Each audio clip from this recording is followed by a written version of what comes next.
السلام علیکم ورحمۃ اللہ وبرکاتہ۔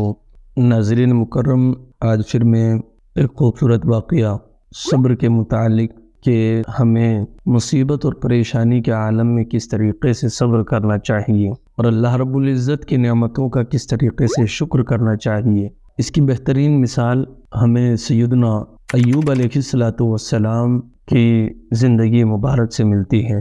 بہت ہی مشہور و معروف ہے کہ حضرت ایوب علیہ السلام کو اللہ رب العزت نے مصیبت اور تکالیف کے ذریعے سے آزمایا، اور پھر حضرت ایوب علیہ السلام نے صبر کیا، اللہ کی رضا پر راضی رہے، تو اللہ تبارک و تعالی نے انہیں وہ نعمتیں پچھلے عرصے کے مقابل بہت زیادہ کثیر تعداد میں عطا فرمائے۔ آئیے سماعت کیجیے۔ حضرت ایوب علیہ السلام حضرت اسحاق علیہ السلام کے اولاد میں سے ہیں۔ ان کے والدہ حضرت لوط علیہ السلام کے خاندان سے ہے۔ اللہ تبارک و تعالی نے آپ کو ہر طرح کی نعمت عطا فرمائی، کھیت کھلیان، کثرت اولاد، بے شمار مویشی جانور کے آپ مالک تھے۔ جب اللہ رب العزت نے آپ کو آزمائش اور امتحان میں ڈالا تو آپ کا مکان گر پڑا اور آپ کے تمام فرزندان اس کے نیچے دب کر مر گئے۔ تمام جانور جس میں سینکڑوں اونٹ اور ہزارہ بکریاں تھیں سب مر گئے۔ تمام کھیتیاں اور باغات سب تباہ ہو گئے، غرض آپ کے پاس کچھ بھی باقی نہ رہا۔ آپ کو جب ان چیزوں کے ہلاک ہونے کی خبر دی جاتی تو آپ اللہ رب العزت کی حمد کرتے اور اس کا شکر بجا لاتے اور فرماتے میرا کیا تھا، جس کا تھا اس نے لے لیا، جب تک اس نے مجھے دے رکھا تھا میرے پاس تھا، جب اس نے چاہا لے لیا، میں ہر حال میں اس کی رضا پر راضی ہوں۔ سبحان اللہ۔ پھر آپ دیکھیں کہ اس کے بعد حضرت ایوب علیہ السلام بیمار ہو جاتے ہیں، طویل عرصے بیمار رہتے ہیں، اور بیماری بھی ایسی ہوتی ہے جو بہت تکلیف دیتی ہے۔ لکھا ہے کہ آپ کے جسم پر بڑے بڑے آبلے ہو جاتے ہیں۔ اس حال میں سب لوگ آپ کو چھوڑ کر چلے جاتے ہیں۔ آپ کی بیوی جن کا نام رحمت ہوتا ہے وہ آپ کا ساتھ دیتی ہیں اور ہر لمحہ آپ کا ساتھ دیتی بھی ہے، آپ کی خدمت کرتی ہیں۔ سالہ سال حضرت ایوب علیہ السلام کا حال یہی رہا۔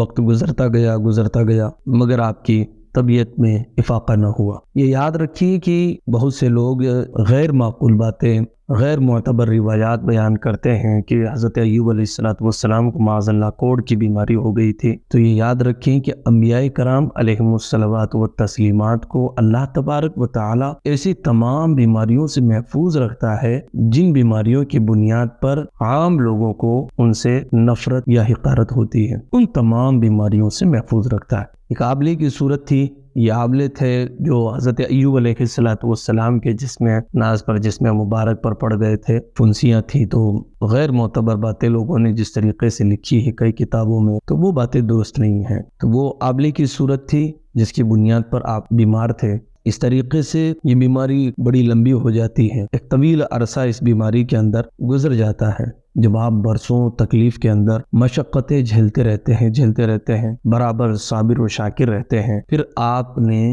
بحکم الہی اللہ رب العزت کے حکم سے اپنے رب تبارک و تعالی سے یہ دعا فرمائی، انی مسنی الضر وانت ارحم الراحمین، مجھے تکلیف پہنچی اور تو سب مہربانی کرنے والوں میں سب سے بڑھ کر مہربانی کرنے والا ہے۔ حضرات محترم، جب یہ دعا پڑھتے ہیں اور اللہ رب العزت کے حکم سے آپ کا آزمائش کا وقت پورا ہو جاتا ہے اور آپ امتحان کے اندر کامیاب ہو جاتے ہیں تو آپ کی دعا مقبول ہو جاتی ہے، اور آپ کے رب نے حکم فرمایا آپ سے کہ اے ایوب علیہ السلام اپنا پاؤں زمین پر مارو۔ آپ نے زمین پر پاؤں مارا تو فوراً ایک چشمہ پھوٹ پڑا۔ حکم الہی ہوا کہ اس پانی سے غسل کیجیے، تو آپ نے غسل فرمایا۔ آپ کے بدن کی تمام بیماریاں اس غسل کرنے کی وجہ سے اس پانی سے ساری بیماریاں دور ہو جاتی ہیں۔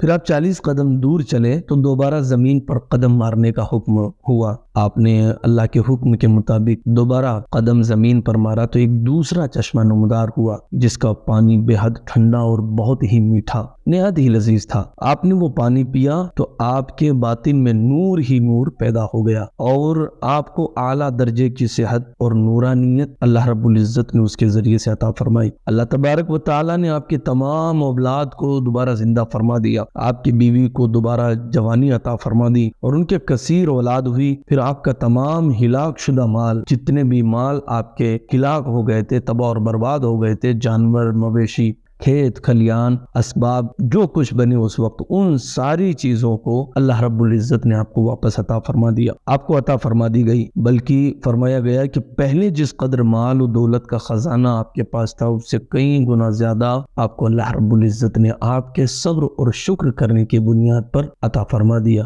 حضرات محترم، یہ واقعہ حضرت سیدنا ایوب علیہ السلام کا واقعہ ہے۔ آپ دیکھیں کہ وہ نبوت کے منصب پر فائز ہونے کے بعد میں بھی اللہ رب العزت انہیں کس طریقے سے آزمائش میں مبتلا فرماتا ہے، اور آپ حضرت ایوب علیہ السلام کو دیکھیں کہ کس طریقے سے اپنے کھیت کھلیان، اپنی اولاد، اپنی جائیداد، اپنے مویشی کے رخصت ہو جانے پر، مر جانے پر، تباہ اور برباد ہو جانے پر اللہ رب العزت کا شکر ادا کرتے ہیں اور صبر کرتے ہیں، اور کہتے ہیں کہ جس کا مال تھا اس کے پاس چلا گیا، جب تک اس نے مجھے دے رکھا تھا تو میرا تھا، اسی کے پاس چلا گیا، اسی کا مال تھا۔ حضرات محترم، اس واقعے میں ہم سب کے لیے بہت عبرت ہے کہ جب اللہ رب العزت کی نعمت ہمارے پاس ہو اس کا خوب سے خوب تر شکریہ ادا کرنا چاہیے، اس لیے کہ رب تبارک و تعالی ارشاد فرماتا ہے لئن شکرتم لزیدنکم، کہ جو نعمتوں کے ملنے پر شکریہ ادا کرتا ہے تو اس کی نعمتوں میں اضافہ کر دیا جاتا ہے، اور جب مصیبت اور پریشانی کے اندر اللہ رب العزت کا شکریہ ادا کرتے ہیں